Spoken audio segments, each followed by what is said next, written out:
सीताराम। सीताराम।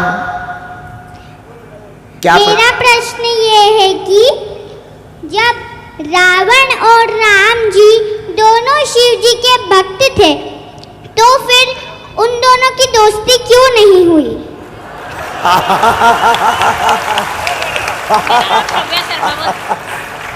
आपका नाम क्या है? श्रव्या शर्मा। वाह, कहाँ रहती हैं आप? इंदौर में। ये आपको किसने सिखाया? मैं खुद ही सीख गई। आप राम। हाँ हाँ। और मैं रोज हनुमान चालीसा भी बोलती हूँ। वाह, सीखो सीखो भारतीयों, सीखो। उम्र कितनी है आपकी? 7। वाह, बहुत सुंदर। 7 साल में बच्चा ठीक से बोल नहीं पाता, अपनी नाक नहीं साफ और कर मैं पाता। राम स्तुति भी बोलती हूँ। वाह। अच्छा, जब आप बाद में राम स्तुति सुनाओ। श्री रामचंद्र कृपाल भज मन हरण भवै दारुणम नव कंज लोचन कंज मुख बद कंज बद कंजारुणन कंधर्व अगणित अमित छबिनव नीर नीरज सुंदरम पटपीठ मानव तडित रुचि सुचि नौमि जनक सुतावरम भज दीन बंधु दिनेश दानव दैत्यवंश निकंदनम रघुनंदयानंद कंद कौशल चंद दशरथ नंदनम श्री मुकुट कुंडल तिलक चा उदार अंग विभूषणम आजार भुज सर धर संग्राम इति कर दूषणम इति भजत तुलसीदास शंकर शेष मुनि रंजनम मम दय कंज निवास करु कामादिक दल कंजनम मन जाहि राजौ मिलहि सोवर सहज सुंदर सावरो करुणा निधान सुजान फिर स्नेह जान तरावरो अहि भाति गौरी असीस तुलसी सहित यार सितयाली तुलसी भवानी पूज्य पुनि पुनि मुनि मन मंदिर चली श्री जान गौरी श्रेयासन जान पदे श्री मंगल मंगल मूल बारे अंग पलकन लगे मौसम दीन नदी नहीं था तुम समान रघुवीर अस विचारे रघुवंश मणि बच्ची को उठा के लाओ, उठा के लाओ, लाओ लाओ लाओ, उठा के लाओ, उठाओ। गजब, ये प्रतिभा है भैया इंदौर में। वाह।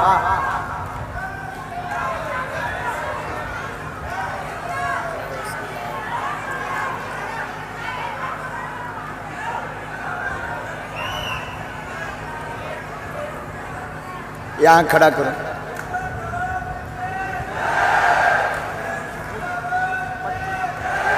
इस पर खड़ी हो।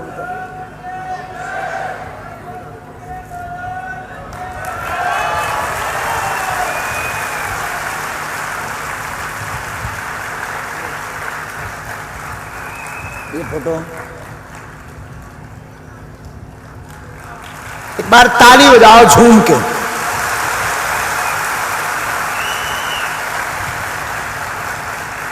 आपके साथ कौन आया? माता जी, पापा मम्मी दोनों? अच्छा, पापा कहाँ हैं आपके? वाह पंडित जी, गजब, बहुत सुंदर संस्कार, बहुत गजब। हम खुश हो गए, हृदय एकदम गदगद हो गया। और ये इंदौर में प्रतिभा है, यही इंदौर की खूबसूरती।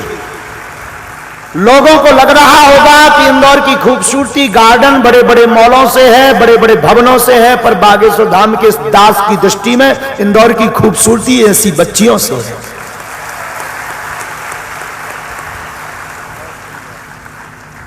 अब जवाब भी सुन लो। आप नहीं सुनना है जवाब?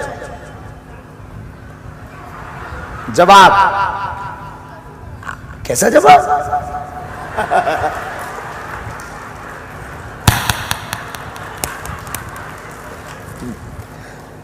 आज क्या खा के आए थे आप? भिंडी की सब्जी। भिंडी की सब्जी? हाँ। वाह, शंकर जी और रावण दोनों शिव भक्त थे, इसमें कोई संदेह नहीं। बिटिया ने प्रश्न किया कि दोनों में दोस्ती क्यों नहीं हुई। अब इसका तो कहीं शास्त्र में जवाब है नहीं, पुराणों में तो ऐसा लिखा नहीं। शास्त्र में वर्णन आया है कि एक बार भूत भावन महादेव से किसी ने पूछा कि आप सबको सलाह देते हैं, रावण को क्यों नहीं सलाह देते हैं कि राम जी से विरोध ना करें। बोले हम रावण को क्या सलाह दें, रावण इतना विचित्र आदमी है कि वो हमारे सामने आता है तो हंसने लगता है। शंकर जी के सामने जब रावण आता है तो हंसने लगता। बोले विचित्र बात है, तुम उनके गुरु हो, तुम्हारे सामने वो हंसने क्यों लगता। बोले हमसे कहने लगता गुरु जी ये थे देखो तुम्हारे तो 5 ही मूड है थे तो 10 है। तो उसको समझाना बड़ा मुश्किल। हमारी दृष्टि से राम जी के मन में तो ऐसा कोई भाव नहीं था, पर बिटिया ने जो प्रश्न कहा किया है उस पर हमारी मत कहती है राम जी के मन में ऐसा कोई भाव नहीं, पर रावण बहुत श्रेष्ठ भक्त बनने के चक्कर में दोनों में दोस्ती नहीं हो पाई है। आज के जमाने में भी गुरुओं के जैसे हमारे चेला हैं, सो हमारे गुरु आपस में चेला आपस में लड़त रहा श्रेष्ठ बनने के चक्कर में कि हम गुरु जी के ज्यादा नजदीक हैं। तो हमें ये लगता है कि राम जी में तो ऐसा भाव नहीं था, पर रावण में ऐसा भाव था कि हम गुरु जी के हम ही श्रेष्ठ भक्त बने रहे, इसलिए रावण ऐसा उपद्रव करता रहा, इसलिए रावण से दोस्ती नहीं भई। राम जी ने तो कई बार प्रयास किया, एक बार अंगद जी को भेजा, एक बार हनुमान जी को भेजा, विभीषण से भी खबर पहुंचवाई, उत्तम पुलस्त मुनि ने भी खबर भेजी कि रावण विरोध छोड़ दो, राम जी की शरण ले लो, मित्रता कर लो, लेकिन नहीं मानी। मंदोदरी ने भी कहा, तब भी रावण नहीं माना। मतलब राम जी तो दोस्ती चाहते थे, रावण खुरापाती था, रावण को बुद्धि नहीं थी, रावण नहीं चाहता था, वो अपने अभिमान के चक्कर में दोनों की दोस्ती नहीं हो पाई। संतुष्ट हैं आप? हाँ। और क्या आता है आपको? पापा आपके लड़ते हैं? पिताजी? बहुत अच्छा, खूब आगे। और मुझे 40 मंत्र भी आते हैं। अब रहने दो, एक राम कथा की गद्दी तुम्हारी ही लगवा देते हैं। हम क्या करेंगे पाठ करके रामायण का, कुछ हमारी भी इज्जत बची रहने में। मेरे को तो राम कथा ही नहीं आती है, तो मैं कैसे करूंगी? ये आपको ये आते ना श्लोक, ये स्तुति, हनुमान चालीसा, ये भी तो सब सुनेंगे ना। ठीक है। लो विधायक जी, लो हमारी गद्दी फैल है, दूसरी व्यास गद्दी चाहने कल बगल, कल चाहिए। वो तैयार भी है व्यास जी, आप तैयार हो? दक्षिणा तो नहीं लगी? पैसा पैसा ऐसा नहीं। धन्यवाद। एक बार ताली फिर से बच्चे को बजा। जय श्री राम बोलो ताकि इसका भविष्य और ऊंचा हो। जय श्री राम। एक लास्ट और अंतिम, एक मिनट, चश्मा वाली बहन जी को दे दो, लो बस फाइनल। इसके बाद कोई प्रश्नोत्तर ही नहीं, कल फिर होगी। कल कौन कौन नहीं आएगा दोनों हाथ उठाओ।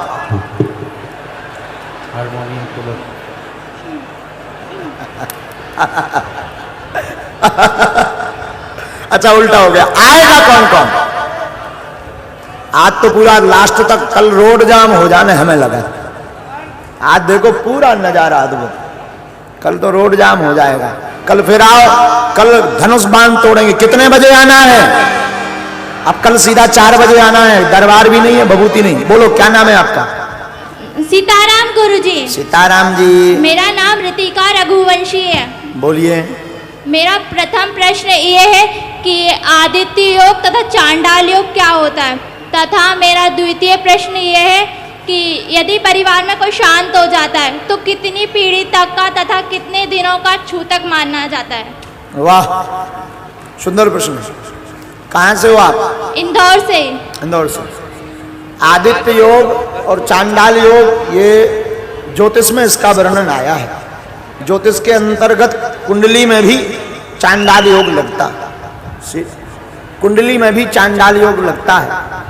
आदित्य योग और चांडाल योग ग्रह दशा के अनुसार, बीच में मत बोलो, बीच में मत बोलो, ग्रह दशा के अनुसार आदित्य योग और चांडाल दोष लगता है।